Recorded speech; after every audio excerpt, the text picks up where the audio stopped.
2020, and we are live. We are at almost the end of August. This year is going by quickly. So much has taken place this past week, even just the past couple of days. Many people are still shocked by the untimely passing of Chadwick Boseman, best known for portraying the Black Panther in Marvel Studios, the Black Panther, which came out February 2018. You've heard me talk about the movie numerous times. It is a cultural classic. Chadwick Boseman passed away this past Friday at the age of 43. Okay, so we're going to talk about Chadwick Boseman. We'll talk about Black Panther. We'll talk some about Chadwick Boseman and his life. But also, so much took place this past week. We saw the Republican National Convention took place, and all the lies that were told at the Republican National Convention. Also, we know there's the whole fallout over the shooting of Jacob Blake in Wisconsin, shot 7 times in the back, the protests surrounding that. It's just been so much going on this past week. So we'll talk some about Chadwick Boseman. I'm going to talk some about the film Black Panther. I've done a number of lectures dealing with the film Black Panther. I did a lot of research on the film. So when he passed away Friday night unexpectedly, I first saw it on social media, and then I started reading reports about it, and I was going to go live, but I was too sad to go live to talk about it. So this is basically the first time I've talked about his passing publicly. I did a number of Facebook posts and dealt with some background information on the term Wakanda. So we'll talk a little bit about that as well, because Wakanda is a real word. Also, this past weekend, we saw the March on Washington. So we know August 28th was the 57th anniversary of the March on Washington. It was also the anniversary of the killing of Emmett Till, August 28th, 1955. And also Chadwick Boseman, who portrayed Jackie Robinson in the film 42, Chadwick Boseman passed away on Jackie Robinson Day as well, where in baseball, they honor Jackie Robinson. So he passed away on Jackie Robinson Day. Last week, I dealt with once again, Joe Biden's 22-page agenda to empower the Black community, empower Black America. So it's broken into 6 parts. Last week, we dealt with part 1, which dealt with economic empowerment. Pages 2 through 11 deal with economic empowerment. So we dealt with that last week. Now, as I stated before, back in May and June, I went through his entire agenda here on this show. Okay, so you go back and watch that at the African History Network on Facebook or on YouTube, Michael Imhotep, IMHOTEP. But since Joe Biden has accepted the nomination, the Democratic nomination, I said I would go back through his 22-page agenda and break it down again, because a lot of people, I read social media comments, and a lot of people don't know it exists. And I'm not exactly sure why, because it came out early May 2020. And most people haven't read it. So we're going back through again. So this week we'll deal with part 2. Part 2 deals with healthcare, making healthcare affordable, expanding the Affordable Health Care Act. We'll deal with part 2. So we'll continue that. We'll deal with all 6 parts once again. I go through and break this down and show you how politics is the legal distribution of scarce wealth, power, and resources, and the writing of laws, statutes, ordinances, amendments, and treaties, their adoption, interpretation, and enforcement, and how politics impacts every aspect of our lives. And for all those who say we don't need to vote, we just need to do economic empowerment and invest in the stock market. Well, the economic environment that your business operates within is impacted by the economy. All you have to do is look at this economy here under this idiot Donald Trump, and 41% of Black-owned businesses have been wiped out as of April 2020. It's probably close to 50% now if you read the reporting from Forbes.com, as we talked about last week. So in addition to economic empowerment, which I am for my degrees in business administration, okay, I'm all for that. but you also have to put somebody in office who will protect the economy that your business operates within. So under Benedict Donald, we had 113 consecutive months of private sector job growth that started under President Obama. It ended under Trump, the big businessman who said he was going to take the economy to places we've never seen before, which is true because we've never seen a 32% drop in the GDP in one quarter. That happened in the second quarter of this year under the unstable genius. Okay, so we'll talk some about this. And so we saw the a march on Washington, August 28th, Get Your Knee Off Our Necks march, led by Reverend Al Sharpton. And you can listen to Reverend Al Sharpton Monday through Friday, right here on 9:10 a.m. the Superstation WFDF, on 1 p.m. to 4 p.m. Eastern Standard Time, keeping it real. But this march was more than just a commemoration. It wasn't just focusing on looking back. It was focusing on calling and demanding that the U.S. Senate, led by Moscow Mitch McConnell, vote on and pass the George Floyd Justice and Policing Act. The George Floyd Justice and Policing Act. The march was tied to pushing legislation through the U.S. Senate because it's already passed the House of Representatives. Okay. It's stuck in the Senate, and Moscow Mitch McConnell let the Senate go on a 1-month recess. They don't come. So they didn't pass the HEROES Act in the U.S. Senate. You have people who $600 a month, $600 a week in unemployment payments from the federal government expired July 31st, 2020. And Moscow Mitch McConnell, a crony of Donald Trump, let the Senate go on recess for a month without passing the HEROES Act, without coming to a resolution with the Democrats in the House of Representatives on the $3 trillion HEROES Act. Democrats said we'll come down $1 trillion to pass a $2 trillion bill. That didn't happen in the Senate. The George Floyd Justice and Policing Act is stuck in the Senate. This is how elections have consequences. This is how politics is the legal distribution of scarce wealth, power, and resources. This is how politics impacts every aspect of our lives. Okay, when I talk to activists and some of them say, well, we've been able to get this done. We didn't have to vote. We protested. We got this done. We didn't have to vote. You had to have somebody in office to properly respond to your protests.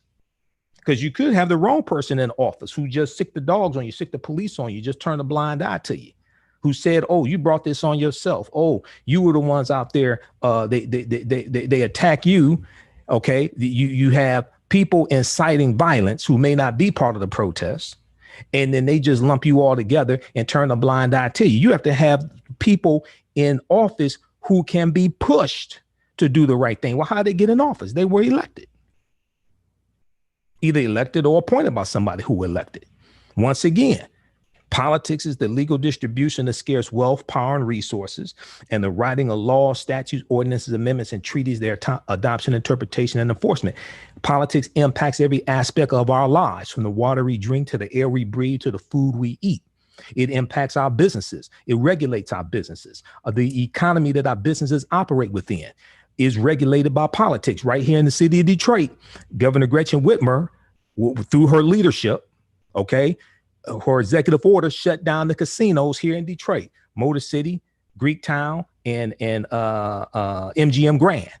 The three casinos, now they're open back up now, okay, but they were shut down for a number of months. Those three casinos pay the city of Detroit $600,000 in taxes every day because of lack of leadership coming from the White House and no national strategy to deal with coronavirus. Governors then had to take the initiatives on their own.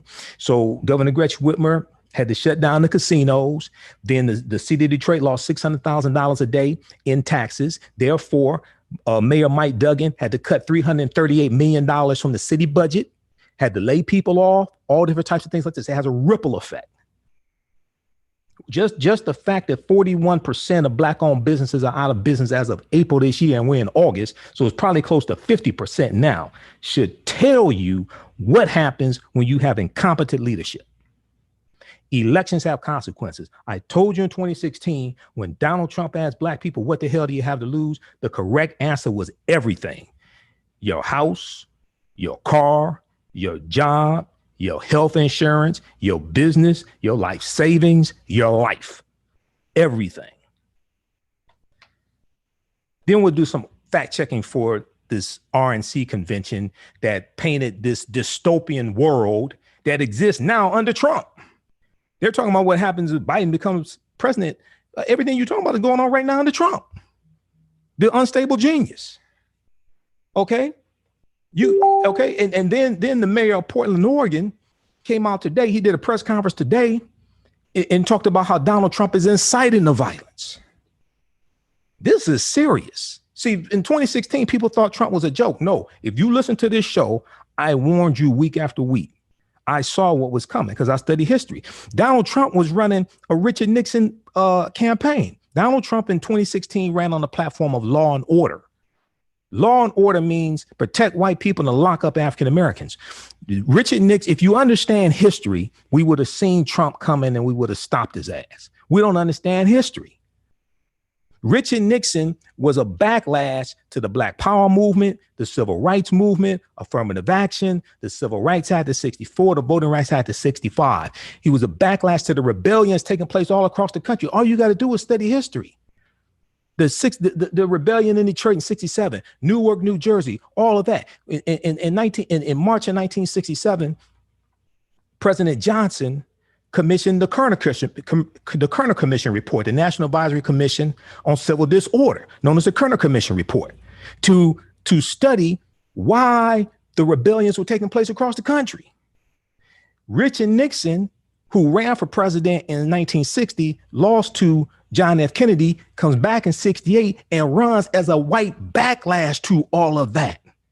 And he ran on the platform of law and order. That was his platform. Well, what did Trump do in 2016? He ran on the platform of law and order as a backlash to 2 terms of President Barack Obama. He ran on the platform of unleashing the police because he talked about, and some police unions talked about how the Obama administration put the shackles on the police. And they were launching investigations into the patterns and practices of police departments, more so than any previous presidency. More so than any previous administration. Now, what's Trump's campaign? Law and order. So, and what is he doing? He is instigating these confrontations between Black Lives Matter and Trump supporters in various hotspots. And now he's going to Kenosha to meet with law enforcement. He ain't going there to help the condition. If we understood history, we would have stopped him. We have a second chance to stop them. We can't make the same mistake. I warned you in 2016. I just sit back and listen and say, okay, yo, this is what you want to do? Okay. All right. Don't say I didn't warn you, as I told you. So this is why if you go back and listen months ago, and Joe Biden said, he's not for defund the police. I said, good. I said, defund the police is a losing strategy. Do you understand what the hell's about to happen? I told you this months ago. I said, defund the police. The terminology, that's a losing strategy because I knew what Trump was going to do. He's doing it just right now. He's telling white people, especially in the suburbs, if Joe Biden becomes president, you're going to have chaos. Look at all this chaos right now. It's happening under Trump. But he's saying, I will protect you from all of this. We have to have law and order. Now, he's the president of lawlessness and disorder because he don't follow the laws. His presidency, his administration violates the Hatch Act. Okay. He doesn't follow the laws, violates the Emoluments Clause. He don't follow the laws. Okay. He's talking about law and order, protect white people, lock up African Americans. He's running the Richard Nixon strategy, Richard Nixon campaign. Okay. So how many times? So, how should I put this? We're coming up on a break. I mean, how many times we had to be ignorant of history and suffer the consequences? All this stuff was predictable. I told you it was going to happen. So we have to be smart. If we're activists and things like that, we got to be smarter and understand if these confrontations, I understand self-defense. Trust me, I understand this. You've heard me talk about the book, This Nonviolent Stuff That Gets You Killed, How Guns Made the Civil Rights Movement Possible by Professor Charles E. Cobb Jr. I know we're coming up on the break in just a second, JT. You've heard me talk about this, but we got to be smarter than this. I'm looking at what's happening. I say, hold on. This is why I told you when you read the op-ed from Joe Biden from a few months ago, talking about law enforcement, and you got a lot of activists. I love the activists, but a lot of people don't understand this because you have to understand politics and understand history. Okay. And when where is that? Let me give you this and we'll go to break here. USAtoday.com. Read this. Biden. We must urgently root out systemic racism from policing to housing to opportunity. We must urgently root out systemic racism from policing to housing to opportunity. And he talks about not supporting defunding the police. This came out June 10th, 2020. I told you the term defunding the police, promoting that would be a losing strategy because I knew what Trump was going to do. And that's exactly what he's doing now. You listen to 9:10 a.m. Superstation WFDF. I'm Michael M. Hotep. We'll be back in a few minutes. Are you looking? Stand by, everybody. Stand by. How's everybody doing? We're about to get deep into this. Hey, if you want to advertise with the African History Network, email us at customerservice@africanhistorynetwork.com. Customerservice@africanhistorynetwork.com. All right, so we have some new advertisers here. Now, a lot of people are looking for ways to educate their children, educate themselves, dealing with African-American history, et cetera. Blacklist ED is here to help you. They are an app that provides insightful summaries of books pertaining to the Black experience. As African-Americans, we know the importance of reading books to discover our incredible contributions to world history. To uplift our self-esteem and to empower ourselves for our relentless fight for social justice. Unfortunately, with our busy lives, it feels like there is never enough time to read a book. Now, Blacklist ED, Black without the C, is an app that provides key insights from best-selling books about the Black experience, therefore saving you time, increasing your knowledge, and empowering yourself through inspirational and actionable ideas. You can read or listen on the go. Start your free trial today by going to blacklisted.com, BLAK, Black without the C, blacklisted.com. That's blacklisted. Blacklisted without the letter C, or download the Blacklisted app from the App Store, the Apple Store, or Google Play. Okay, Blacklisted, empower yourself. A lot of people are looking for healthy products. Sage and Elm Apothecary.com designs over 60 different beautifully handcrafted soaps, natural toothpaste, hydrating oils, deodorants, face masks, shampoos, conditioners, and so much more. Visit their website, sageandelmapothecary.com.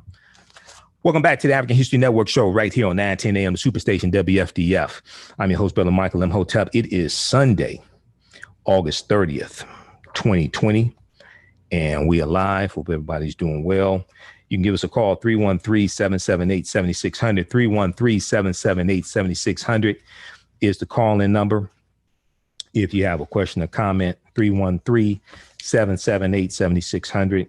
Once again, that article I was talking about right before the break from USA Today came out June 10th. Is the op-ed that Joe Biden wrote for USA Today. Read this. We talked about it when it came out back in June. Biden, we must urgently root out systemic racism from policing to housing to opportunity.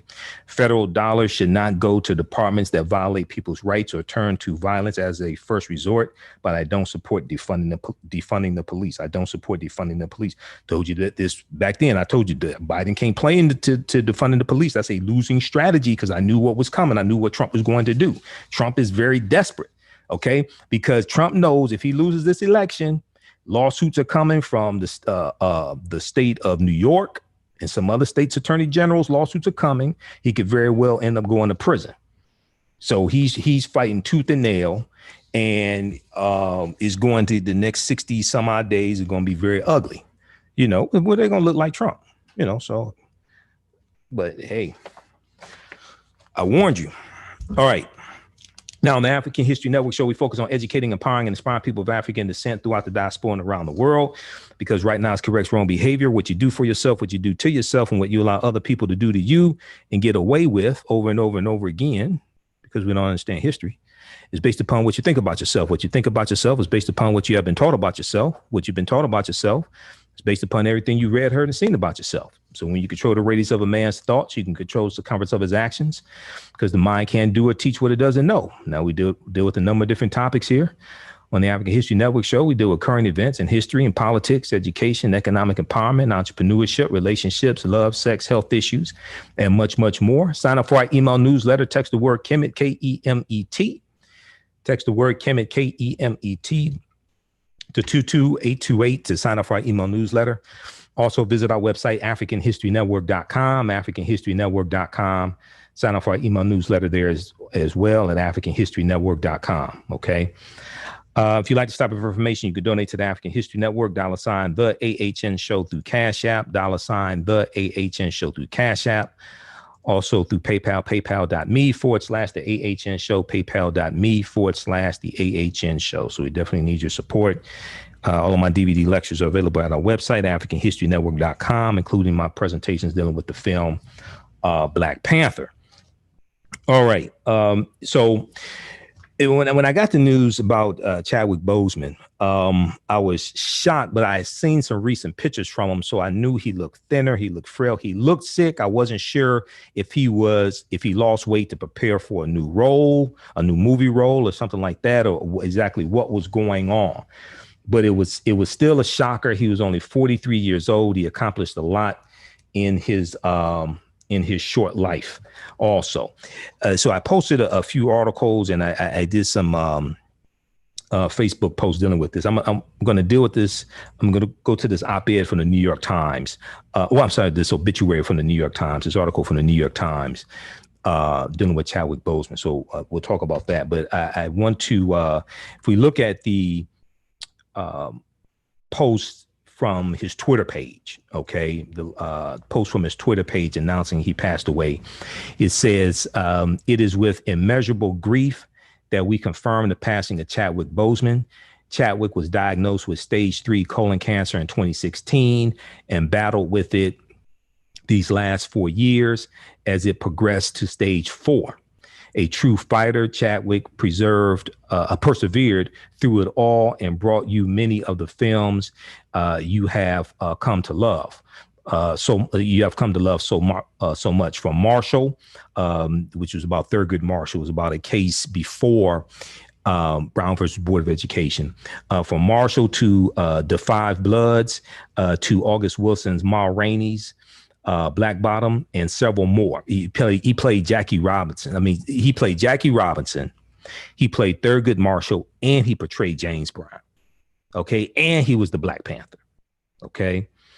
All were filmed during and between countless surgeries and chemotherapy. So he was going through surgeries, chemotherapy, all this, and he's doing these movie roles, and nobody maybe outside of his family or his publicist or something like that, manager, knew he was going through this.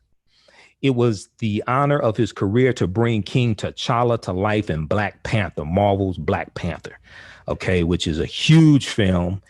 And the movie Black Panther is so deep on multiple levels. I've done a lot of research on the film. I read over 100 articles dealing with the film and the comic book.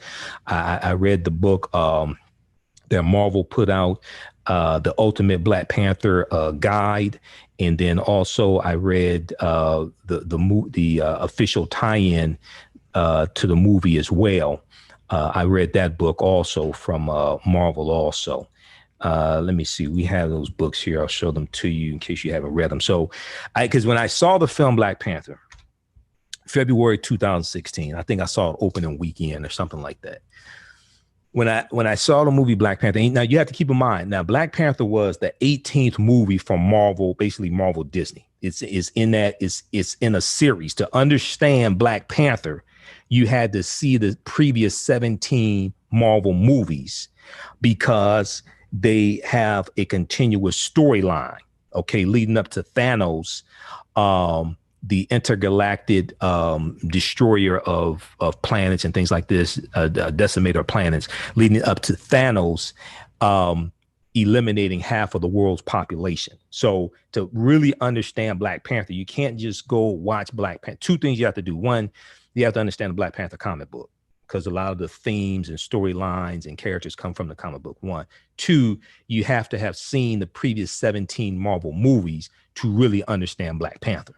Okay, because they're all connected. And then the four movies after that, the Ant-Man and Wasp, and then the Captain Marvel movie, then the Avengers Infinity War, then Avengers Endgame, those four movies that came after Black Panther. There's 22 movies that are all connected. Okay, so I when I saw the film, I was blown away by it.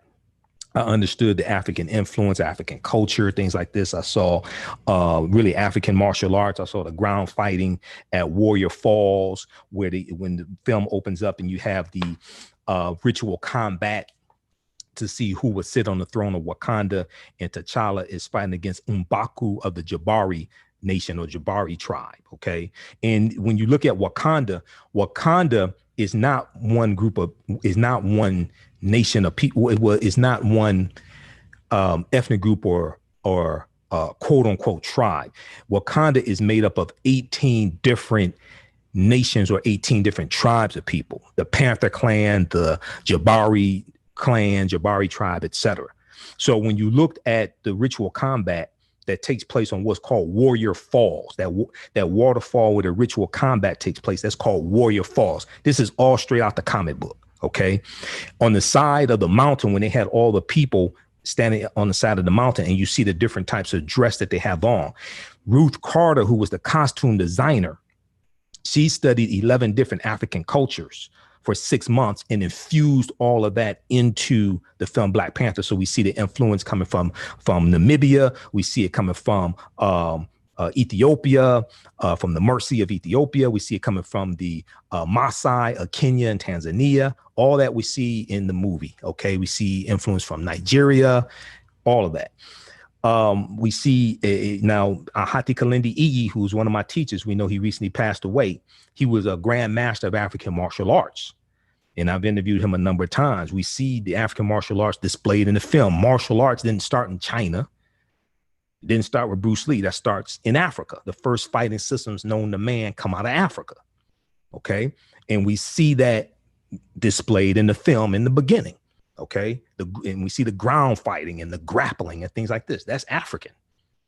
So when I saw the film, I said I was blown away by it, and I saw the African influence. But I knew, at the time, I've been studying African history and African American history, things like that, for 26 years. But I knew I wasn't qualified to do presentations. I knew I had to do some deep research. So I did about 3 months of research. Okay, so this is one of the books I read. Marvel Black Panther, The Ultimate Guide. I read this one. Then also I read Marvel Black Panther, the official movie special from Marvel. This is the official tie-in to the movie. There's a lot of background information about the characters, director, all different types of things like that to really understand the film. So I did a post. Let me see. Let me go back to the Twitter post from Chadwick Boseman's Twitter page. Let me finish that one here. Okay, so went on to say it was the honor of his career to bring King T'Challa to life in Black Panther, which went all around the world. This film went all around the world. Africans on the continent of Africa loved the movie. It did $60 million opening weekend in China. This was a phenomenon. Okay. And one of the reasons why the film, you see me with my Black Panther shirt on. I have 5 Black Panther shirts from the film. Okay. See me with my Black Panther shirt on. You see Chadwick Boseman as King T'Challa here. You see the Black Panther poster right behind me. Okay. Whenever I broadcast, you see that behind me as well. And a lot of people ask, well, why you have Muhammad Ali, pictures of Muhammad Ali and Malcolm X behind you? I said, because Muhammad Ali and Malcolm X are watching my back. That's why. But anyway, so I knew I had to do some deep research to really understand the film. So go back to the Twitter post. It said he died in his home with his wife and family by his side. The family thanks you for your love and prayers and asks that you continue to respect their privacy during this difficult time. Okay. So, and then his last Twitter post, there was numerous articles written about this, rollingout.com, number of news outlets posted this. Chadwick Boseman's final post breaks Twitter's all-time record. This is from August 30th, 2020 from rollingout.com. Shout out to Munson Steed. It's an African-American entertainment news source, rollingout.com. Twitter announced late Saturday afternoon that the final tweet made on the Black Panther star's behalf is now the most liked post in the history of Twitter. Now, last time I checked, it got 6 million. Oh, it's at 7.3 million likes. Last time I checked, I think Saturday, they said it had 6 million likes. I'm looking now, 7.3 million likes. Okay. And this is, this is the post that I just shared with you. This is the most liked post in Twitter history. Okay. So I'm pretty sure Donald Trump is probably jealous. Okay. And he'll probably find some way to blame this on President Barack Obama, but whatever. Fans are coming. Chicago Tribune reported fans are coming together on Twitter to celebrate the life of Chadwick Boseman. And the tweet sent from his account last night is now the most liked tweet of all time on Twitter. The company said in a statement obtained by the Chicago Tribune, fans are also working to organize Black Panther Twitter watch parties using hashtag Black Panther and hashtag Wakanda Forever. So Twitter has turned the original hashtag Black Panther emoji back on so fans can watch and talk about his legacy together, Twitter said. Twitter, now I wish Twitter would like enforce the rules on Trump's tweets for retweeting stuff from white supremacists and things like that. But, we may have to take some action dealing with that, because there has to be one standard. Because if you or I retweeted some of that stuff, we'd be shut down by Twitter. So, same folks, same strokes. Now, Twitter also decided to honor the remarkable star of Marshall 42 and Get On Up by bringing back the Black Panther hashtag emoji. The previous record for the most liked tweet ever belonged to former President Barack Obama. The 44th president made the post the year that he and his family relinquished the White House to the traitor in chief, Benedict Donald, to put it politely. That tweet got 4.3 million. So President Barack Obama said, no one is born hating another person because of the color of his skin or his background or his religion. So that was August 12, 2017. That one was the most liked tweet in Twitter history at 4.3 million. This one by Chadwick Boseman surpassed it. Okay, so Donald Trump is probably somewhere just, just mad. Okay, he'll probably say Chadwick Boseman worked for him at some point. He'll probably, like he did with Aretha Franklin, he all right, 313-778-7600 is the call-in number. 313-778-7600 is the call-in number if you have a question or comment. Now, I did a post Friday when he passed away, and I talked about why I end my show. So you listen to my show, you listen to my broadcast. I always say, it's not over till we win, which is from one of my teachers, Professor Kaba Hiawatha Kamene, but I always end with Wakanda Forever. So people may say, well, why do you end with Wakanda Forever? Wakanda is a fictitious African nation in Central East Africa. But see, the word Wakanda is an ancient word. Wakanda is in Native American languages like the Omaha and Ponca Native American languages. Wakanda means possesses secret powers in those Native American languages, which is similar to Black Girl Magic to me, similar to Black Girl Magic, because, Black women are magic. In many ways, but Wakanda is an ancient word. Okay. in Wisconsin, there's a Wakanda water park. And when you go in, so I did all this type of research for my lectures I did. So when you research the Wakanda water park, they have historical markers there. And they talk about the early Indian mound builders, where if you read The First Americans Were Africans, Documented Evidence by Dr. David M. Hotep, okay, one of my friends, you've heard me interview him before, this book right here, and I just interviewed him. Was it July? So his new book comes out in September 2020. The First Americans Were Africans Revisited. In his book, The First Americans Were Africans, Documented Evidence, which came out in 2011, he talks about the early mound builders. And African people were in this land that we call the United States of America going back at least 51,700 years ago. The Khoisan. The Khoisan are the ancestors to the Ainu and the Twa. The Twa are pejoratively or derisively negatively called pygmies in European anthropology and archaeology.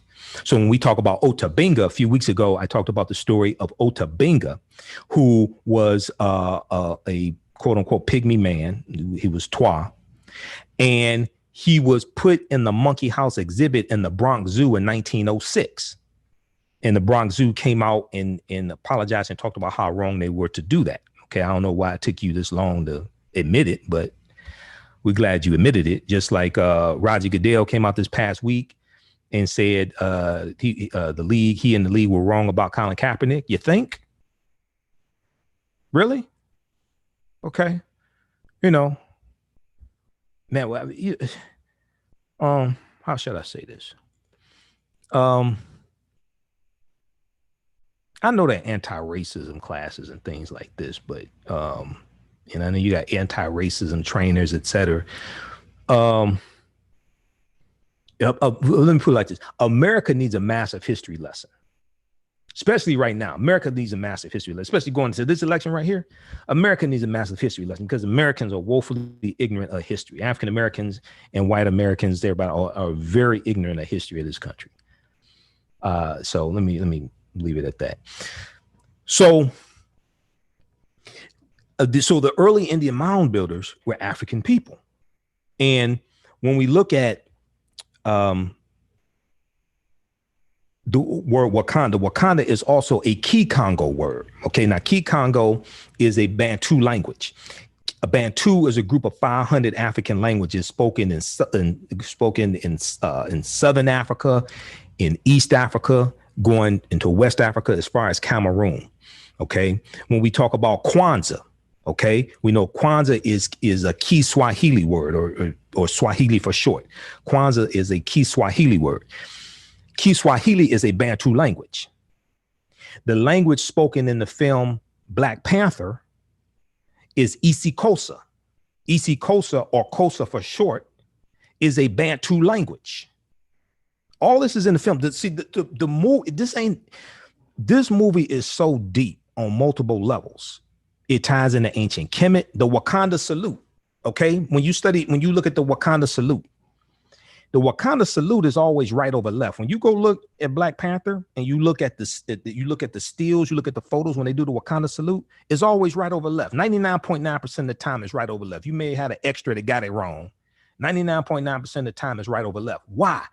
Because that's the position of the Nesubites or the pharaohs when they are deceased. It's a position of power that comes straight out of ancient Kemet, ancient Egypt. This movie is deep on multiple levels. So when I do my presentations for children on the film, and I did a presentation at the Charles H. Wright Museum of African American History to 60 5th through 12th graders and their parents. And their teachers, I should say. 60 5th through 12th graders and their teachers. And I'm relating the film Black Panther to history and showing the teachers how they can take themes and elements from the film and teach history to our children. For instance, in the Hong Kong scene. Now, director Ryan Coogler put out his statements about the film Black Panther. And, Ryan Coogler directed this film when he was 31 years old. Okay. This was, I think, his third film that he directed. For Variety.com, Ryan Coogler did like a behind the scenes, and I show this to you in my lectures. he did like a behind the scenes, and he's breaking down the film, how they made it, the different scenes of it, etc. But he talks about the color scheme of the way T'Challa, Lupita Nyong'o's character, and General Okoye were dressed in the casino scene in Hong Kong. T'Challa's wearing black, Lupita Nyong'o's wearing green, and Okoye is wearing red. So in the behind the scenes, Ryan Coogler, the director, says the Pan-African flag is red, black, and green. He said, I put this color scheme in here, okay, in reference to the red back, in reference to the Pan-African flag. So when you teach this to our children, that then ties into Marcus Garvey and the Universal Negro Improvement Association and their international meeting, August 13th, 1920, where they adopted the Pan-African flag. That's where that comes from. That comes from the UNIA. Okay. So then it opens up the conversation to Pan-Africanism. It opens up the conversation to Marcus Garvey. UNIA starting in Jamaica in 1914. He comes to US in 1916, starts setting up chapters. It ties all this history coming from Black Panther. The movie's deep. Okay. Then when we look at Bast, the Panther deity. Bast comes from Bastet, coming out of ancient Kemet, a netter, a deity. All right. I mean, they did some deep research. Even going back to Stan Lee, because Wakanda comes from the comic books, they had to have some knowledge. They ain't just stumble upon this. No, they had to have some knowledge to really put all this stuff together. Okay. All right. So if we look at Essence.com has a good article. Chadwick Boseman's last message to fans. Vote. VOTE. Chadwick Boseman's last message to fans. Vote. The Black Panther star's final tweet was a call to action. Okay. Now, this right here with voting, if you've heard me talk about this, and I talked about this here on 9:10 a.m. when the movie came out, this ties into the movement called Wakanda the Vote from 2016. Wakanda the Vote. Wakanda, it was some African American sisters. Rukia Lumumba was one of them. And she's relative, I think, a daughter of Chokwe Lumumba, relative of Shoshana Shakur here in Detroit. But what they did was with Wakanda the Vote, you can Google this. What this organization did was they said, we're going to the movie theaters opening weekend for Black Panther. We're going to register people to vote.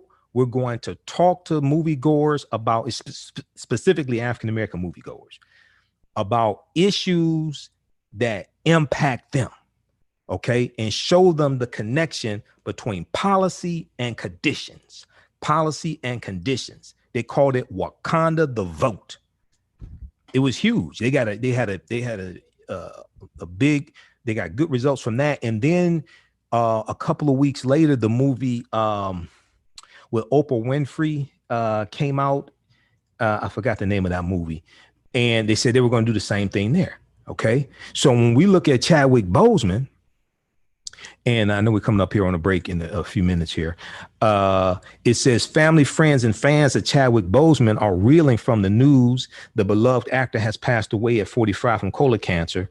Though many will deeply miss the way he embodied his roles on the screen, his final public message posted to social media is one that supporters can rally behind. Vote. Now, on August 11th, shortly after presidential candidate Joe Biden chose Senator Kamala Harris to be his running mate, Chadwick Boseman posted a photo of him and the now vice presidential nominee to Twitter and Instagram. He captioned the photo, yes, YES, all capital letters, accompanied by the hashtag when we all vote. Okay. Now, so hashtag Wakanda the Vote needs to go viral. I'm telling you right now, it needs to go viral. Okay. The name of former the name of former First Lady Michelle Obama's voting rights organization, for which he was an ambassador, and hashtag Vote 2020, an encouragement to fans to make their voice heard in the upcoming election. Both Joe Biden and Kamala Harris have responded to the tragic news of Chadwick Boseman's passing, sharing their deep regret and reflections. Okay, I'm not sure if Donald Trump commented, but he just shut the hell up. He shouldn't comment. Just be quiet. Okay. On Twitter, the former vice president wrote, quote, "The true power of Chadwick Boseman was bigger than anything we saw on screen, from the Black Panther to Jackie Robinson. He inspired generations and showed them they can be anything they want, even superheroes. Jill and I are praying for his loved ones at this difficult time," end quote. Now, Senator Kamala Harris, she posted the photo of her and Chadwick Boseman with the caption, quote, "Heartbroken, my friend and fellow Bison," because they both are alums of Howard University. Okay, shout out to HU. She said, "My friend and fellow Bison Chadwick Boseman was brilliant, kind, learned, and humble. He left too early, but his life made a difference. Sending my sincere condolences to his family," end quote. Now, in 2018, Chadwick Boseman joined forces with When We All Vote, to encourage newly eligible young voters to exercise their civic right in the 2018 midterm elections. In an Instagram post on Election Day 2018, Chadwick Boseman wrote, quote, "You think you can't change the world? You can. Youth of America, we need you. This is your chance. Get out there and vote. Our lives depend on it," end quote. Okay. Now, I've been telling you for weeks, this November 3rd, 2020 election is literally about life or death. That is not hyperbole. If you pay attention to what's going on, 183,000 people dead from coronavirus. This fool doesn't have a national strategy for it. His national strategy is hope for a vaccine. That's his national strategy. And declare victory over coronavirus. Because if you watch the RNC this past week, they acted like they defeated coronavirus. They acted like everything was fine. And then his acceptance speech, they had like 1,000 people out there, most of them not wearing masks. Some of them going to catch coronavirus. I'm telling you right now. You know, some of them gonna catch coronavirus. You know, look what Herman Cain called coronavirus. You know, I saw some social media posts. They said, you know, at the RNC, they didn't even honor Herman Cain. Herman Cain was one of Donald Trump's best blacks. They said they ain't even honor Herman Cain. You notice they barely mentioned Jacob Blake. Really didn't mention it. And when they talked about Kenosha, Wisconsin, it was in reference to law and order and cracking down on the quote unquote violent protesters, things like this. They didn't want to deal with why they were protesting. So they talked about law and order, but didn't want to deal with police brutality and did not want to deal with holding police accountable. Hashtag we tried to tell you. Okay, so let's continue with this. Then we're coming up on the break. We have any callers, JT? Yeah, we have 2 currently. Okay, so just hold on. Just say how many minutes before the break? We have 5. 5 minutes before the break. Okay, good. All right. Let's see here. Chadwick was an inspiration to us all to dream bigger and a reminder of the superpower we all had within ourselves, particularly in communities of color. Crystal Carson, communications director for When We All Vote, told Essence after news of Chadwick Boseman's passing, quote, "We are so proud to know he supported the work of When We All Vote, and we hope to do more with Chadwick leading up to the election. As a nonpartisan organization, our mission is to change the culture around voting and work to inspire all eligible Americans to use their own superpower, voting," end quote. Okay. And we know along with voting, we have to leverage our economics to enforce our vote. We know we have to vote strategically, but if our vote didn't matter, why do Republicans work so hard to suppress the African-American vote? And why is Donald Trump working so hard to discredit mail-in voting when Republican states are known for mail-in voting, like Florida? Let's go to the phone lines. Who we have on line one, JT? All right, so on line one, we're going to go to Rodney. Rodney, you're on the air. Hey, Rodney, welcome to the African History Network show. Thanks for holding. Tell us where you're calling from, Rodney. I'm from Detroit. How you doing? Okay, you calling from Detroit? Yeah. Okay. Yeah, these women that were in Panther, Black Panther, boy, they were beautiful. They were dark complected, man, they were beautiful. Oh, you said the women in Black Panther? Yeah, they were beautiful, man. Oh yeah, you're right about that, brother. Go ahead.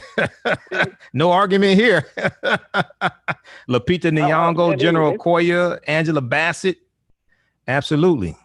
She was the lightest skinned one of all of them. Who, Angela Bassett? They were beautiful, man. Absolutely. And all the women in Black Panther had natural hair also, or they were bald. That was another theme. Yeah, but you know my favorite movie was? What's that? Superfly. Superfly? Which Superfly? There've been a number of Superflies. You talking about the original with Ron O'Neal? The original Ron O'Neal. Okay. We're coming up on a break here in a couple of minutes. Why was Superfly your favorite movie? That was my favorite movie. I said, why was it came to life because every black in America wanted to be like Ron O'Neal. Right, but he was trying to get out the game. He wasn't trying to stay in it. If you actually understand the movie, he's trying to get out the game. They sold a lot of cars, a lot of platform shoes, a lot of bell-bottom pants. Mm-hmm. I mean, they did a lot from that movie. Right. That's one of the early blaxploitation movies. All right, Rodney, keep listening, man. Thanks for calling. Okay. We're coming up on a break. We need to go to break right now, JT. Yeah. Let's go to break, and then who do we have next? We'll have Theo after. Theo. Okay, we'll come to Theo on the other side of the break. Stand by, everybody. 313-778-7600. 313-778-7600. Listen to the African History Network show right here on 910 a.m. the Superstation WFDF and on iHeartRadio. Download the iHeartRadio app. Listen to us there as well. I'm Michael Imhotep. We'll be back in a few minutes. Are you looking? Stand by, everybody. All right.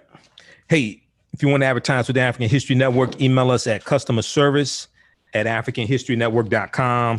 customerservice@africanhistorynetwork.com. Now, a lot of people are looking for good books to read dealing with African-American history, and Black Heroes of Fire, Black Heroes of Fire is an excellent book by author DeKalb Walcott Jr. DeKalb Walcott Jr. This book deals with the history of the first African-American fire company in Chicago. Black Heroes of Fire introduces and describes the background of the members of Engine Number 21. Engine Number 21 was Chicago's first organized, paid African-American firefighting company. Find out about their heroism and their exploits in the book Black Heroes of Fire by author DeKalb Walcott Jr. It's available right now at Amazon.com as well as BlackHeroesOfFire.com, BlackHeroesOfFire.com. Now, a lot of people want to get back in shape, and a lot of African-American women want to get back in shape. They've been at home because of coronavirus. Some want to get back in shape, and there's still some time left in summer. SheRanHerselfFit.com can help you with this. Now, She Ran Herself Fit's mission is to inspire and motivate women to make healthy lifestyle changes. She Ran Herself Fit is a brand that promotes women living a healthy lifestyle. Women, especially African-American women, living a healthy lifestyle. By making small sacrifices in our daily routine and changing our diet, we can combat many of the different diseases that are prevalent in the African-American community. The owner of She Ran Herself Fit, her name is Felicia. Felicia lost over 200 pounds by changing her diet and running. You go to the website, you can see pictures of Felicia. She looks great. Okay. And I don't tell my girlfriend I said that. But running may not be your motivation, but find out what drives you to be fit. Visit the website SheRanHerselfFit.com, SheRanHerselfFit.com to purchase their apparel and get more information. Now, a lot of people want to get their financial house in order, and certified financial planner Martisha Patterson can help you with this. Martisha Patterson has over 20 years in the wealth management industry. She will help you apply proven tools, techniques, and strategies so you can meet your financial goals. Okay. Contact her for a free consultation today. Her number is 646-552-4384, 646-552-4384, or visit her website, pattersonplans, the number 17.com, pattersonplans, the number 17.com. Okay. For Martisha Patterson. All right. Email us at customer service at AfricanHistoryNetwork.com, customer service at AfricanHistoryNetwork.com. Buy 1 month, get 2 months free if you want to advertise with the African History Network. A division of Adele Media. Welcome back to the African History Network show right here on 910 a.m. the Superstation WFDF. So time goes by quickly. We're already in our second hour. Oh, man, time goes by so quickly. We may go a little past. We may continue some on our social media platforms. I'll be doing some broadcasts throughout the week.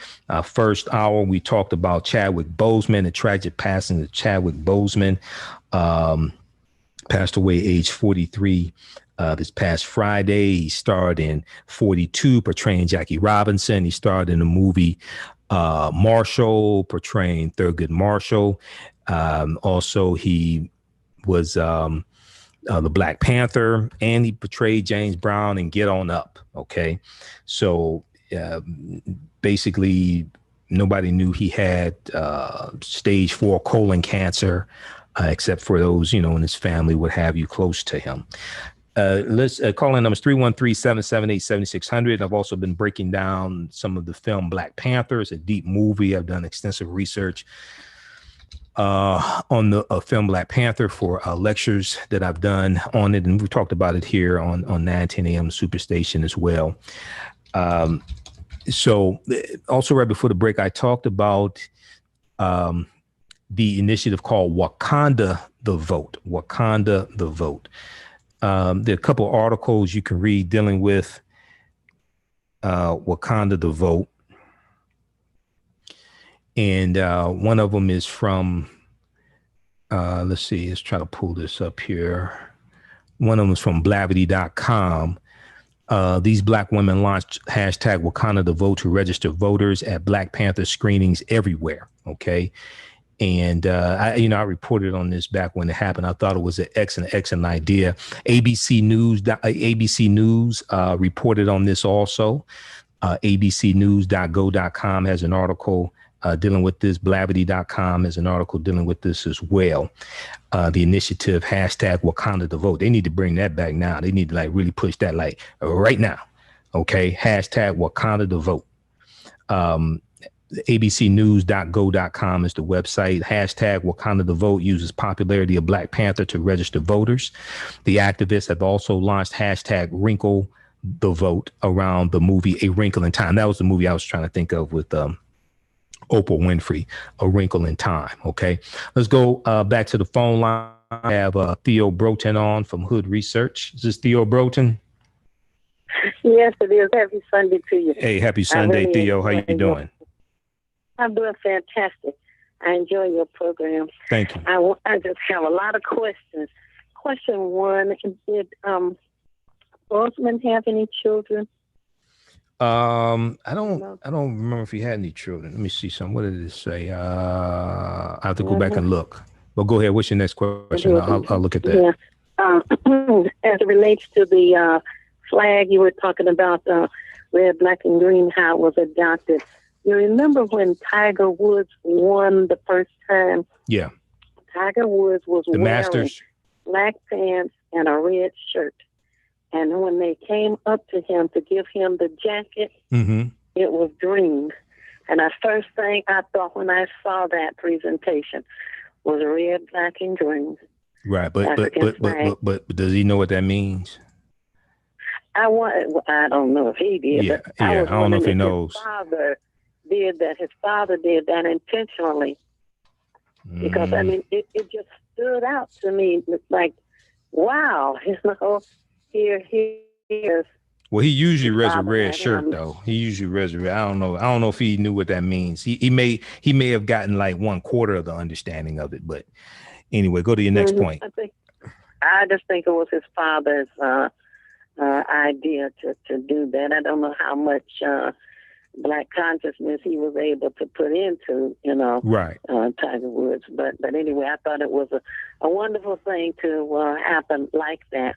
Now, as it relates to the vote, Wakanda vote, and that's on the website. You were saying hashtag Wakanda vote, and we need to help that go viral. There was an initiative in 2018 called hashtag Wakanda the Vote. I think they have a website. If you just Google hashtag Wakanda the Vote, information will come up. You read the articles I was talking about like the one from abcnews.com entitled hashtag Wakanda the Vote uses popularity of Black Panther to register voters. So I know they had a website, and they had you text the word warrior to 91990 to get started. So hopefully all that is still up and running. Oh, okay. Now, the other thing that I wanted to say is there was the saying, no justice, no peace. And we at Her Research and others have been saying no justice, no profit. As you were mentioning the economics earlier also, no justice, no profit is more important, because when they were saying no justice, no peace, too many people were thinking, well, that's violent. No, it's not about violence.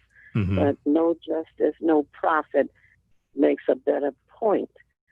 Just like the Black Lives Matter, what I appreciated you saying was Black Lives Matter even more when they vote.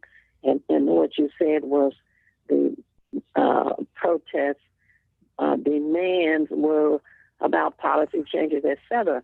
But they can't go home and sit on their hands. They need to vote and put in people who can make those policy changes. And I really appreciated you, adding that to it. Okay, thank that's you. What we have been doing was sharing your addition to that statement. And the other thing is we have to leverage our economics to enforce our vote as well. So it's like this should be economic boycotts against a lot of these corporations that advertise on Twitter, to put pressure on Twitter to regulate Donald Trump's tweets better. There should be when we have Republican senators and members of the House of Representatives, that just like Moscow Mitch McConnell. Okay, so a lot of people don't know. If you go to FEC.gov, the Federal Elections Commission, FEC.gov, everybody who runs in a federal election at the national level, you can go to FEC.gov and you can find out who donated to their campaign and the corporations that donated to their campaign. Okay, so back in 2018, see, we don't understand how to play the game. Okay, back in 2018, when Cindy Hyde-Smith, the Republican senator from Mississippi, made her comments about being in the first row at a public hanging. Okay. And she was joking when she said that, even though Mississippi had the most number of lynchings, okay, from about 1882 to 1964, 1968, they had over 500 lynchings, right? And we know it was Mississippi where Emmett Till was lynched August 28, 1955. So it was exposed corporations that donated to her senatorial campaign. She ended up giving those corporations the money back, because some of them, they got exposed and they were asking for their donations back, things like this. Well, that's public knowledge at FEC.gov, Federal Elections Commission. So we don't understand how to leverage our economics and push our agendas and put pressure on these people. So there should be immense pressure on Moscow Mitch McConnell. Okay, economic pressure on the corporations that help support him. There should be pressure on them to have him call the Senate back, to convene the Senate back from their recess to pass the HEROES Act, because they left and didn't come to a consensus with Democrats on the HEROES Act. There should be pressure on Republicans in the Senate to pass the George Floyd Justice and Policing Act. Okay, they came out with this flimsy police reform bill that was very weak. Republicans in the Senate, And they use Senator Tim Scott, the Black Tea Party Republican from South Carolina, who said he wasn't going to vote for reparations. They use him to be the mascot. I mean, the mouthpiece for that flimsy bill, right? Yeah, we don't understand this. Well, let me tell you the other thing. We need to do. Everyone who knows someone that lives in Kentucky, the state of Kentucky, right, should call their friends, relatives, coworkers, whoever, and ask them to vote for Amy McGrath against Mitch McConnell, because since he is in charge, he determines what is on the agenda when they convene. Mm-hmm. But if we call those that we know who live in Kentucky and can vote, make them aware. Hopefully they would be, but don't assume that every voter in Kentucky knows that they should help get Mitch McConnell out of office. And Amy McGrath is the person who is running for the Senate in Kentucky. Right. So, mm-hmm. And now Amy McGrath has to, I don't know if she's been doing it, she has to reach out to the African American community there in Kentucky, but she has to, she has to really come on strong with her campaign. And Moscow Mitch McConnell has to go, seriously. Right. And then we contacting people that we know who live in Kentucky and can vote to help things change. Right. Right. Let's do everything we can. We need rid of these Republicans to bring a balance to Congress. Well, not only that, the Democrats have to take back control of the Senate. Otherwise, you can't get these bills passed through the Senate. But the Democrats in the House of Representatives passed 433 bills in 2019. 80% have died in the Senate, or they're being blocked in the Senate. Okay, so I'm neither Democrat nor Republican, but I understand the process, and I understand whose policies are more beneficial for African Americans, and they definitely ain't Republicans. Okay, yeah, really, and that's why I'm saying if we can drop 4 senators, there are about 6 or 7 who are shaky right now. But if we can get rid of at least 4 of them, then that will bring the Senate to a Democratic majority and join in with the House. It'll flip. Yeah, it'll flip. Mm-hmm. All right, Theo, I got to run. Okay, thanks for calling. Thank you. All right. Mm-hmm. Okay. Okay, so let's go back to this. How's everybody doing? Everybody share this broadcast. We're broadcasting on our social media platforms, our Facebook fan page, The African History Network, The African History Network, and my personal page, Michael Imhotep, IMHOTEP. So everybody share the broadcast, okay? All right. So check out hashtag Wakanda the Vote as well. All right.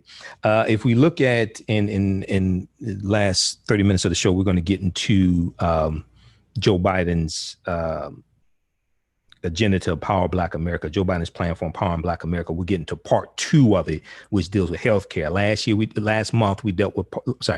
week, we dealt with part 1, which dealt with economic empowerment. Pages 2 through 11 deal with economic empowerment. Now, keep in mind, I went through this.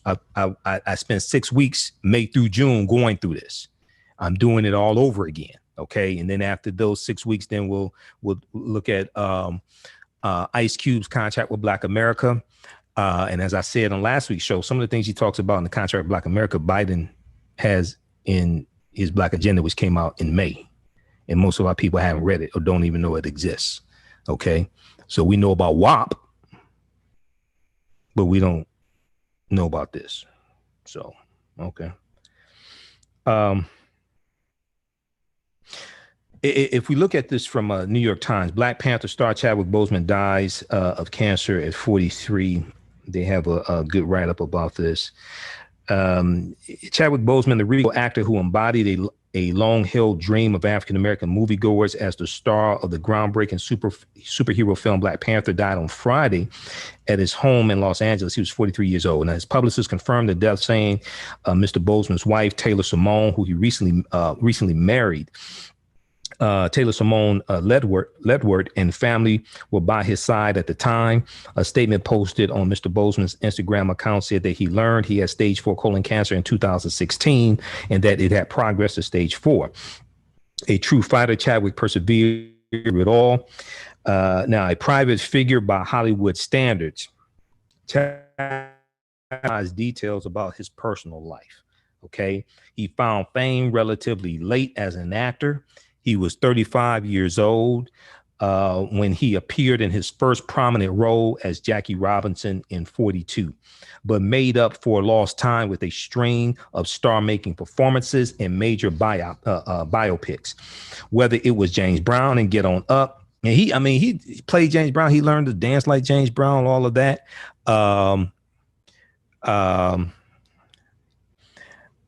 So he I like the Get On Up movie. He played James Brown as James Brown aged. So I mean, he was very, very talented, and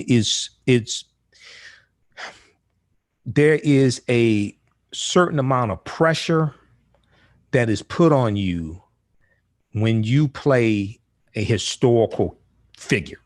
Okay, because there are people still alive that knew that person.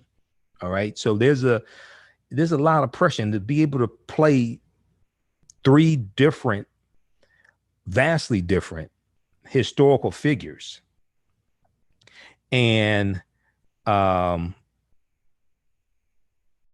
then play a comic book superhero. I mean, you have to be extremely talented to do that. So he appeared in his first prominent role as Jackie Robinson in 42, but made up for lost time in a string of star-making performances in major biopics. Whether it was James Brown and Get On Up, or Thurgood Marshall and Marshall, or T'Challa and Black Panther, Chadwick Boseman's unfussy versatility and old-fashioned gravitas helped turn him into one of his generation's most sought-after leading men. News of his death elicited widespread shock and grief, and many prominent figures in the arts world and civic life paid tribute to Mr. Boseman. Martin Luther King III, a human rights activist and elder son of Dr. Reverend Martin Luther King Jr., said the actor had, quote, brought history to life on the silver screen, end quote, in his portrayals of pioneering Black leaders. We know Joe Biden sent out his condolences as well. Oprah Winfrey, also posting on Twitter, wrote that Chadwick was, quote, a gentle, gifted soul. Quote, showing us all the greatness in between surgeries and chemotherapy, she added, and chemo, she added, the courage, the strength, the power it takes to do that. This is what dignity looks like.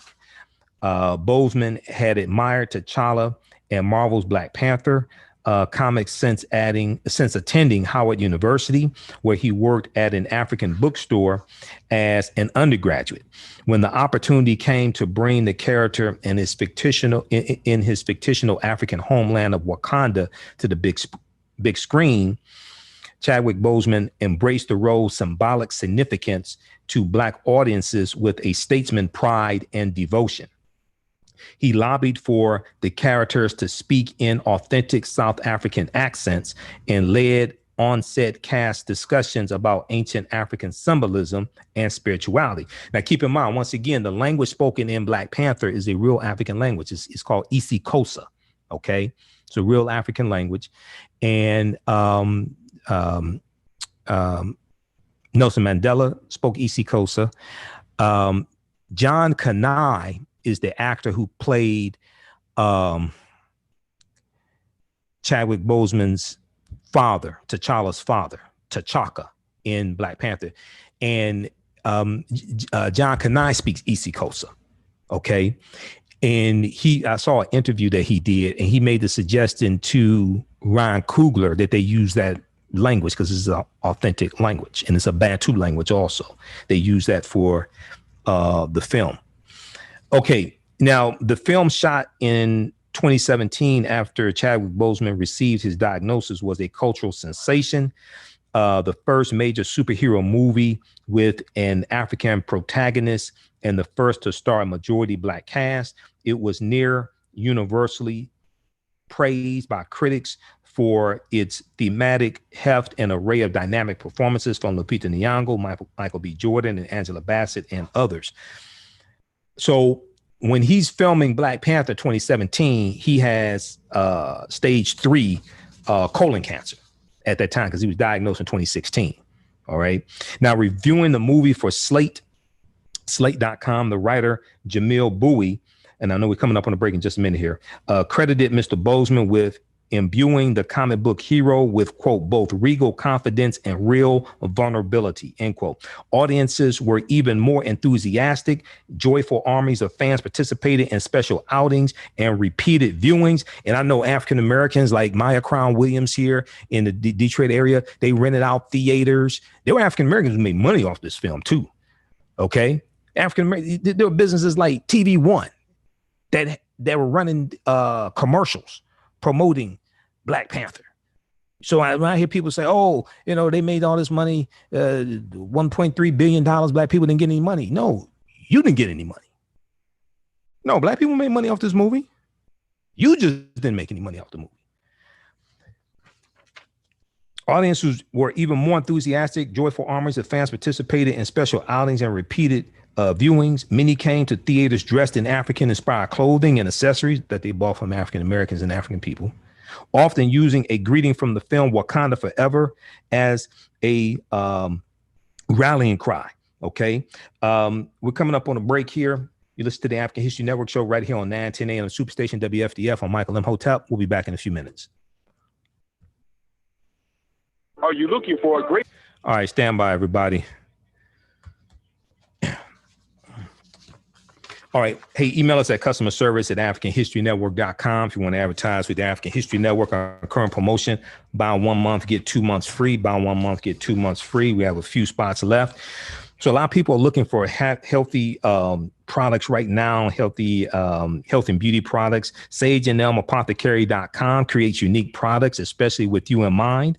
At Sage and Elm Apothecary, they use simple ingredients such as whole fruits, herbs, vegetables. Each product crafted offers a unique plant-based experience. They have over 60 designs of different beautifully handcrafted soaps, natural toothpaste, hydrating oils, deodorants, face masks, shampoos, conditioners, and so much more. Visit their website, Sage and Elm, ELM, Sage and Elm Apothecary.com. Apothecary, Sage and Elm Apothecary.com. Find out about upcoming vending events and pop-up shops, and you can order their products right there. All right, let's see here. And a lot of people looking for good books to read dealing with African-American history. Black Heroes of Fire is an excellent book by DeKalb Khan Jr. that tells the history of the first African-American firefighting company in Chicago, Engine 21. Black Heroes of Fire introduces and describes the background of the members of Engine 21, Chicago's first organized paid African-American firefighting company. You can order this book at Amazon.com and the website BlackHeroesOfFire.com, BlackHeroesOfFire.com. All right, stand by, everybody. We'll be back in just a minute here.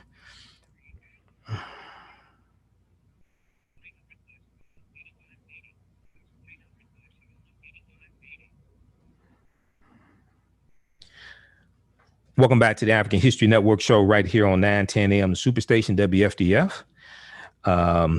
It is Sunday, August 30th, 2020, and we are live. Calling numbers 313-778-7600. 313-778-7600 is the call-in number if you have a question or comment. We have any more callers, JT? No, we do not. Okay. All right. Did you get that clip that I emailed you? Yeah. Okay. Yeah. Cue that up because I'm going to go there in just a minute here. All right. Thanks. All right. So let's go back to this article here from New York Times dealing with Chadwick Boseman. And we're broadcasting also on our social media platforms on Facebook, The African History Network, The African History Network on Facebook. My YouTube channel, Michael M. Hotep, IMHOTEP. We're also broadcasting on 910 AM Superstations, WFDF Facebook fan page as well. Okay. And if you follow me on my personal page, You may have seen the post that I did. Mark Lee on Mark Lee's show this morning. He had the Divine Nine on talking about their voting initiative and voter education and mobilization, things like that. And you heard Marnice Jackson on. So you've heard me talk about her. She was on this morning of Zeta Phi Beta Sorority Incorporated. You'll probably hear her on this show coming up soon. One of the final women of Zeta Phi Beta. Okay, so let's go back to this article here from the New York Times. Black Panther star Chadwick Boseman dies of cancer at 43. Now, the fervor around the film Black Panther helped to make the movie one of the highest grossing movies of all time, with more than $1.3 billion in earnings globally. Its success represented a moment of hope, pride, and empowerment for moviegoers around the world, and it marked an inflection point in Hollywood, where decades of discrimination against Black-led films gave way to a new era of increased visibility, and opportunity for African-American artists, Black artists. And one of the criticisms that it dispelled was that movies with a predominantly Black cast don't do well overseas. It made money overseas. It did $60 million opening weekend in China. Okay. Now, the statement on Chadwick Boseman's Instagram account said it was, quote, the honor of his career to bring King T'Challa to life in Black Panther. How the Walt Disney Company might continue the blockbuster franchise without Mr. Boseman, if at all, was unclear. Although a sequel had been scheduled for release in 2022, filming had yet to begin. On Twitter, fans quickly mounted a campaign demanding that Disney not recast the role. The studio had no comment. Now, just keep in mind, for those that don't follow the comic books, his sister Shuri at one point becomes Black Panther also. There was more than one Black Panther, people. Just so people understand this. Now, Chadwick Aaron Boseman was born on November 29th, 1976, in the small city of Anderson, South Carolina, the youngest of three boys. His mother, Carolyn, was a nurse, and his father, Leroy, worked for an agricultural conglomerate and had a side business as an upholsterer. Chadwick Boseman told the New York Times in 2019, quote, I saw him work a lot of third shifts, a lot of night shifts. Whenever I work a particularly hard week, I think of him. End quote. Now, it was not an upbringing that suggested a future in Hollywood. Chadwick Boseman was flanked by the traditional working class values of his parents on one side and an environment shadowed by racism on the other. In an interview with Rolling Stone in 2018, he recalled being the target of racial slurs as a child while simply walking down the street. His older brother, Kevin, a dancer who has performed with the Martha Graham and Alvin Ailey dance troupes and toured with the stage adaptation of The Lion King, was a guiding light. Chadwick told the New York Times that he first gained the confidence to pursue the arts while attending Kevin's dance rehearsals. Okay. He had the resolve to be like, no, I have something. I'm going to do it anyway, right or wrong, Chadwick said, of following his brother's example, and he was right. Okay, now, in high school, Chadwick Boseman was a serious basketball player, but turned to storytelling after a friend and teammate was shot and killed. He enrolled at Howard University with the dream of becoming a director. While taking an acting class there with the Tony Award-winning actress and director Felicia Rashad from The Cosby Show, Boseman and his classmates were accepted to the British American Drama Academy in Oxford, England. The British American Drama Academy in Oxford, England. The students could not afford the trip, but Felicia Rashad helped finance it with assistance from a friend and future colleague of Chadwick Boseman's, Denzel Washington. the great Denzel Washington. So after graduating from Howard University, Chadwick moved to New York to work in theater. He wrote and directed several plays, including Deep Azure and Hieroglyphic Graffiti, many of which were infused with the grammar of hip hop and Pan-African theology.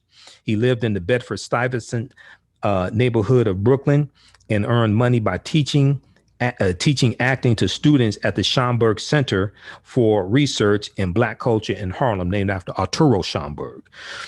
A recurring role in the 2007 to 2009 ABC family series Lincoln Heights brought Chadwick Boseman to Los Angeles, where he soon felt the allure of movie stardom. Quote, before that, I just wanted to be an artist in New York, end quote, he said. I did not understand that coming to LA and trying to be a film actor was a completely different thing. Okay, so check out the rest of this article here from the New York Times, written by Reggie UGW,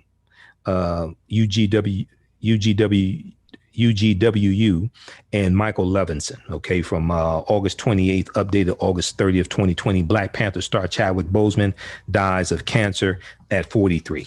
Okay, so shifting gears here,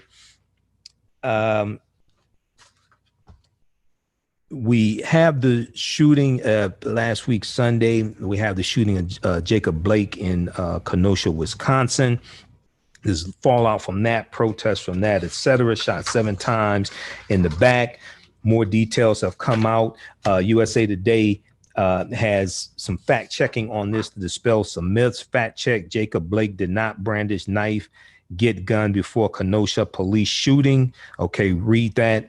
Jacob Blake did not brandish knife, get gun before Kenosha police shooting. I want to go to this clip here from MSNBC, Ali Velshi. This is from Sunday, August 30th, 2020. Ali Velshi interviewed Roland Martin, host of Roland Martin Unfiltered, and also Sonia Pruitt. Now, Sonia Pruitt is a retired police captain and former chair of the National Black Police Association, and they discussed the protest launched by the shooting of Jacob Blake. Okay, let's go to this clip, JT. Filtered and author of the first. Also with us, Sonia Pruitt, former chairperson of the National Black Police Association and a retired captain for Montgomery County, Maryland. Thank you to both of you for being here this morning. Roland, I just want to start with you because I have kind of lost track of the number of tweets the president has sent this morning. The overwhelming majority of them are retweets, some from prominent far-right characters and conspiracy theorists, all having to do with Portland. And of course, as Shaq just said, he's going to go to Kenosha in the next couple of days. Look at this. This is a list of tweets. There's so many of them that we're not actually showing you the tweets. This is just a one line by line list. Sure. This is a moment which calls for leadership, Roland. Often we turn to the president for this leadership. We're seeing something else entirely. Of course. And white America has to answer the question, what are you going to do? Why am I saying that? Because let's just be real honest as possible. 69% or so of the total electorate in November will be white Americans. What Donald Trump is doing, Donald Trump is not trying to appeal to African Americans or Latinos or Asians or Native Americans. He is specifically trying to appeal to white fear. He does not mind what's going on in Portland and Kenosha. In fact, he loves it because it plays right into his strategy of scaring white Americans, which was the exact same thing he did in 2016. The fact that this White House plans to go to Kenosha and he wants to meet with law enforcement, not about what happened with Jacob Blake, not about other types of shootings. No, he is going to go there, pat them on the back. Is he going to ask them, how did you allow a shooter, Kyle Rittenhouse, to literally walk right past you and make it all the way home and no one stopped him and question him? How did you say glad to the militia, glad to see you guys out here? These are the questions that people are asking, and we have to be real honest and call it what it is. These are direct appeals to white Americans to vote for him, saying only I control what's going on. Captain Pruitt, let's just talk about this for a second, because if you get all your information from Twitter and you look at sort of right-wing Twitter, the narrative is that this kid is just a kid, the kid who shot the two protesters in Kenosha. And in fact, this is what happens when you don't have law and order. People have to take the law into their own hands. It was self-defense, all that kind of stuff. And the narrative about Jacob Blake is that this guy was not a good egg and police were trying to apprehend him. But in the end, whatever the truth of those two stories are, the reality in both cases we have video is that a white kid with a semi-automatic weapon who had just shot two people was not apprehended by police, and a man was shot 7 times in the back while walking away from police. This for some people, this becomes much clearer than it is on Twitter. Absolutely. And both Roland and Mr. Blake said it best. There are two separate systems for Black people, one for Black people, and then there's one for everybody else. And in the Black system, we are always a criminal. I think the president just recently called Black Lives Matter protester thugs. That's dog whistle for us. And we understand that he is referring to Black people when he says that. And yet he is going to Kenosha, where he is going to exacerbate the situation and probably make it worse. You know, I like to talk from a historical standpoint. That's my instructor coming through here. And that historical standpoint is about vigilantism. Vigilantism is not new in our country. It started with slave patrols when poor white men were hired to oversee Black men, and Black slaves. Then we fast forward to the civil rights movement, for instance, and we have the KKK, which was saturated with police officers. And now here we are in 2020 when we have reports of police officers being involved on social media in these white nationalist groups.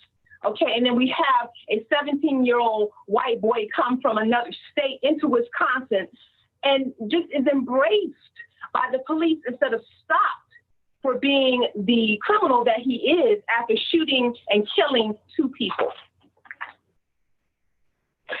There are people who are concerned, Sonia. I just want to ask you, by the way, Sonia Pruitt is also a professor of criminal justice. That's what she was referring to at Montgomery College. She teaches courses on policing and police organization and police administration. And Sonia, there is a solution in all of this that does lie with police. And I often fear, you and I have had this conversation, that the things that have happened over the last several months in America have made some people think all police are bad. How do we fix this for the good police who are out there? What is the structure and the organization that needs to change in order to make policing good and to bring out the good in the police that are out there, who I believe do risk their lives for our public safety? And at this point, they are all being painted with the same brush because of the prominence of these incidents we're talking about. Mm-hmm. So I'm going to make it simple. Silence is complicity. I don't care who you are right now in this country. If you are a white person, if you are a Black police officer, if you're not standing for what is right, then your silence is complicity in this mess that we are in right now. And it's a dangerous mess. We are at the urgency of now. And so this is what I tell people. Vote, vote, vote, vote, vote. If people don't understand the intersection, here it is. You vote for a sheriff. You vote for a mayor and a county executive who then picks a police commissioner or police chief. You vote for a state's attorney or district attorney. These are the people who can turn things around. Oh, and you also vote for those people who are sitting in Congress. Pick the people who are going to do the right thing in these situations, and that is pass these laws that will hold police officers accountable for what they do, and then also hold accountable those people who are in charge by withholding federal funding, by withholding state funding. Those are the things that we can do. Allie, I agree with Sonia on all of that. These are some tough times. I agree with her on that, but you asked a very specific question, and we have to actually say it. All of those good cops have got to say something. But here's what happens. When you have police who are held accountable, other police officers respond by saying, we're going to slow down patrols. Look what happened in Atlanta when you had the protest there, when they actually fired those cops. What happened in Buffalo? they start retiring. In Buffalo, in Florida, all these examples. And so we keep saying good cops. When are the good cops going to show up? When are the good cops going to stand up and say what happened here is simply wrong? Sure, a few retired cops say that, but that's the problem. The blue wall and Donald Trump appeals to law enforcement, who spoke at his convention, who endorsed him, the head of the New York Police Union. And so we have to understand what is at play here. And he said it, they are keeping them from doing their job. And so he is appealing to them. And when white voters hear that, they also go, hey, they are here to protect and serve. Black folks saying, but they're not here to protect and serve us. And we have to confront that fundamental issue, which still comes down to white and black in America. Sonia Pruitt, Senator Cory Booker, because he keeps, Trump sometimes mentions him in his tweets to suburban women and suburban people about how the poor are going to come and invade your neighborhoods and ruin your property values. And he said that dog doesn't hunt anymore. I'm worried that the senator might be wrong. Yes, the dog might still hunt. The black people are going to come and ruin your neighborhoods. It may still work. No. I'm sorry. I'm going to follow up with what Roland just talked about. This thing is first of all, we're so polarized. And I agree with Roland about the black officers, okay, of which I have been one, of which I have led a whole group of black officers. And we're talking about these apples in an apple cart. That I told you about last time that we spoke, where I'm like, we need to turn over this apple cart and find these good apples, because there's so many good apples, then they should really be kind of like outnumbering these bad apples. I don't know how to say this, but I'm going to talk to my peers. People, black officers, you need to get woke. You need to get educated, and those dog whistle conversations and that trauma that is consistently, and I'm getting excited about this, consistently being instilled upon us. We cannot keep ignoring. I mean, it has been hundreds of years since we've been fighting this battle. So now, what are we going to do? The dog whistle does work, Allie. It works. And Donald Trump knows it, and that's why he's doing it. And he is doing it specifically targeting Wisconsin, Michigan, Pennsylvania, North Carolina, Florida, Arizona. That's what he's doing. He's appealing to white nationalism and white fear to get him reelected. That's why the onus, stop looking for black people to save America again. The onus has to be on white America. Are you going to reject Donald Trump's racist appeals? No Democrat has gotten a majority of the white vote since Lyndon Baines Johnson in 1964. You have to ask the question, why? Just like it for you, Roland, to bring up a text. I was in your hometown a couple of days ago for the coverage of the hurricanes, and I wish your fellow Texans and Louisianans well in the recovery. Good to see you, my friend. Roland Martin is the host and managing editor of Roland Martin Unfiltered.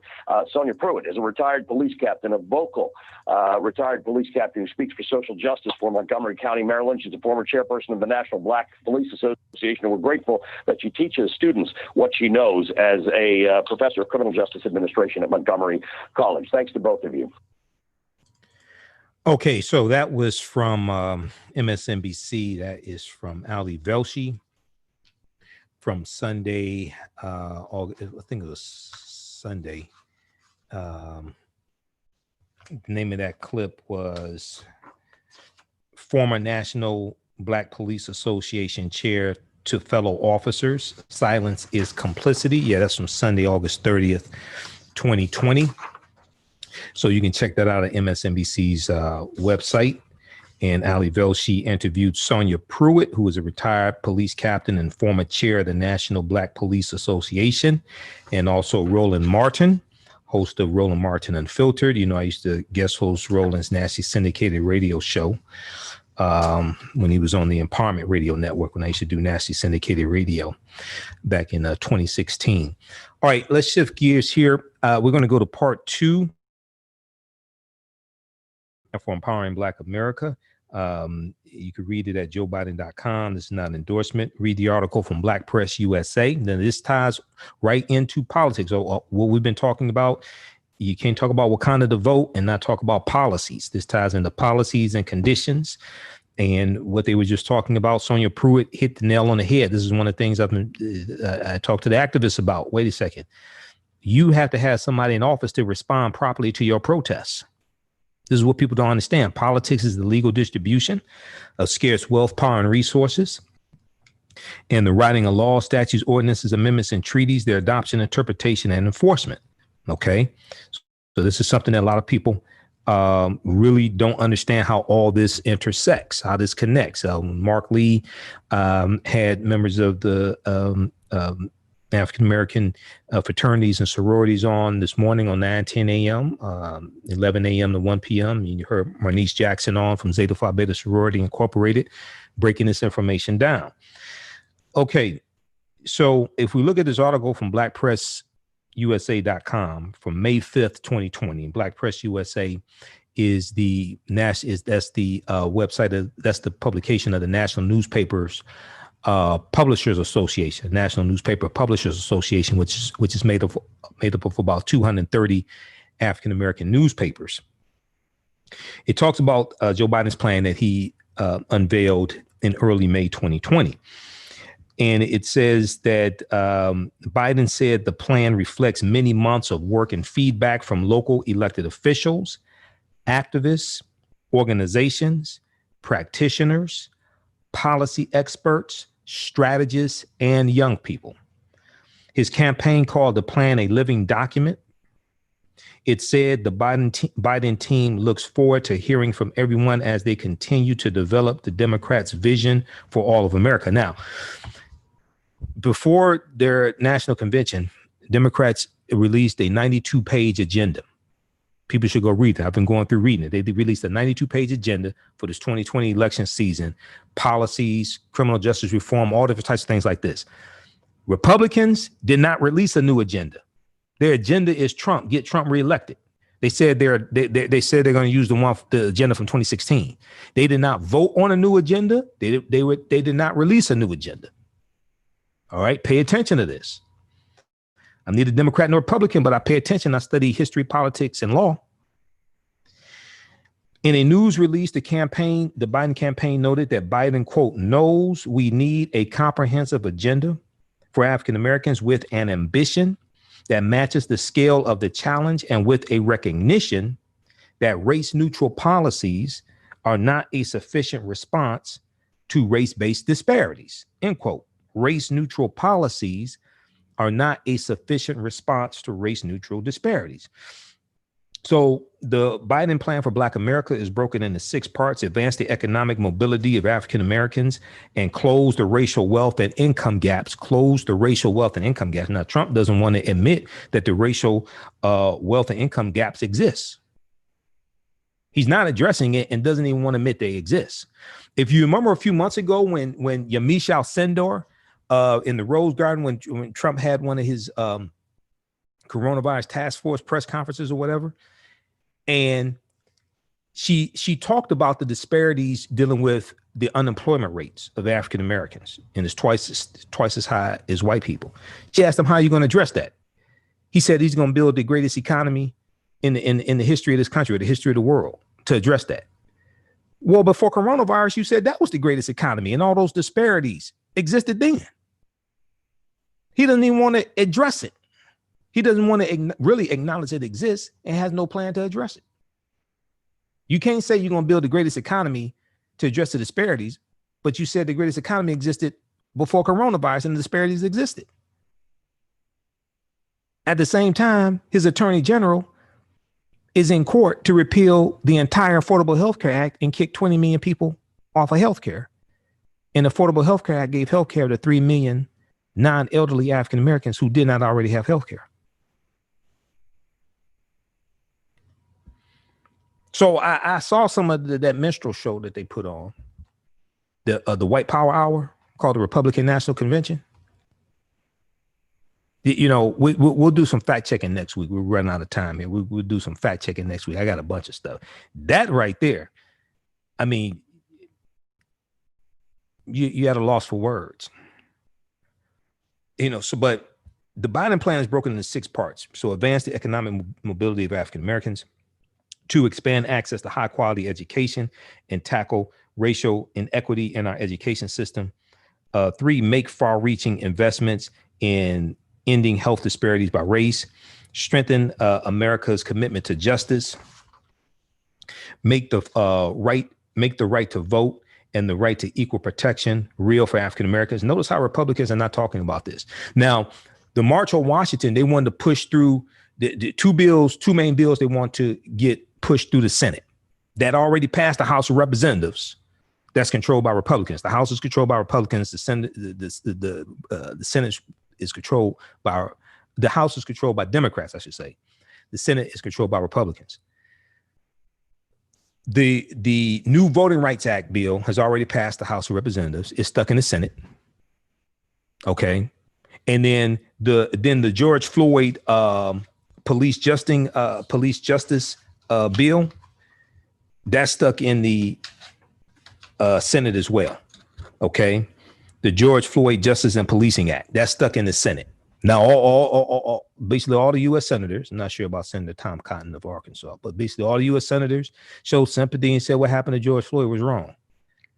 But they don't want to pass this bill to hold police accountable. So also, you see this dog and pony show that Trump is doing. So he had Alice Marie Johnson at the RNC convention on Thursday.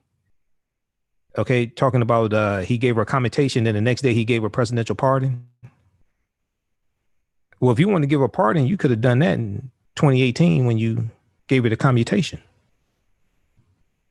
If you wanted to give her a pardon, you could have done that in 2018. Why didn't you give her a pardon then? He gave it to her the day after she spoke at the RNC and talked about how great he was. And it wasn't the First Step Act that freed her, because the First Step Act wasn't signed until December 2018. She was freed in like May or June. That was a commutation. Okay, so don't be confused on this. All right, it was African American women that worked to get her free, but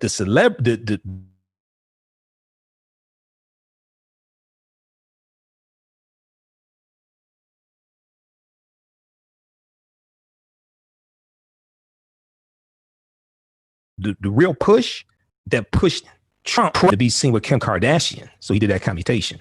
That's what that was about.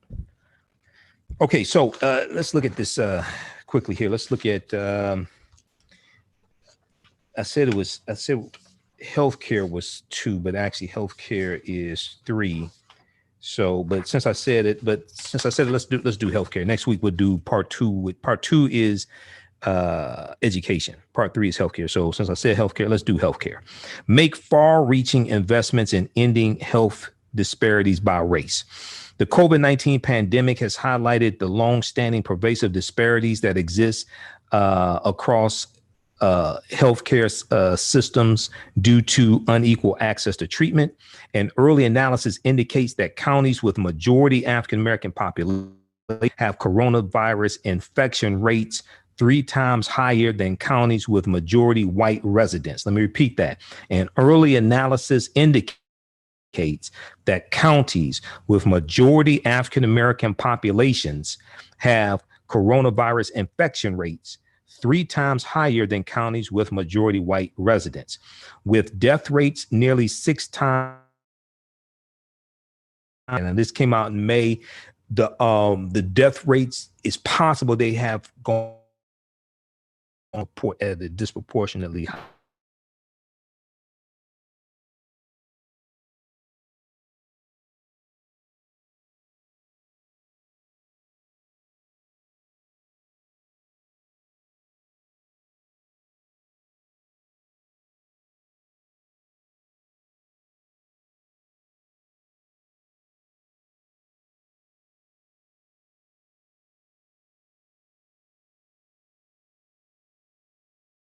Higher rate.